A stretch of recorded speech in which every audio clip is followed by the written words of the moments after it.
आगे बढ़े और बात करें कि कराची के इलाके जिना टाउन गुरुबंदर चौरंगी पर सड़क के मुख्तलिफ मकामात पर गटर के ढक्कन गायब हैं जो किसी भी वक्त बड़े हादसे का सबब बन सकते हैं।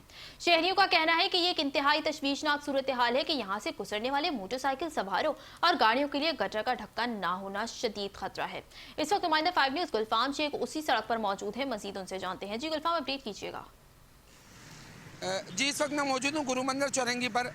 इंतहाई तशवीशनाक मामला है गटर के ढक्कन का ना होना, जो अब संगीन नौयत इख्तियार कर चुका है। गुज़िश्ता कुछ माह से गटर के ढक्कन ना होने की वजह से अमवात का सिलसिला जो कराची में थमने का नाम नहीं ले रहा।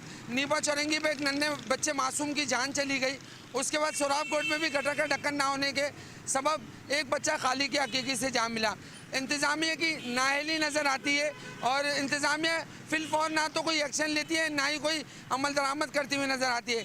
शहरियों से हमारी यहाँ बात हुई तो शहरियों ने कहा कि हम अपनी मदद आपके तहत यहाँ जो ढक्कन ना होने के बाइस कभी बांस खड़े कर देते हैं, कभी उस पर कपड़ा लगा देते हैं और मुतादिद बार कंप्लेंट्स भी की है इंतज़ामिया को, टाउन चेयरमैन को, यूसी चेयरमैन को, वाटर बोर्ड को, लेकिन फिलफौर कोई एक्शन नहीं लिया जाता और कोई ध्यान देने के लिए तैयार नहीं है। इससे पहले भी कराची में गटर का ढक्कन ना होने की वजह से अमवात के सिलसिले मुतवातिर होते हैं और खुदारा इंतज़ामिया होश के नाखून लें और इस देरीना मामले से कराची वालों की जान छुड़ाए। जी।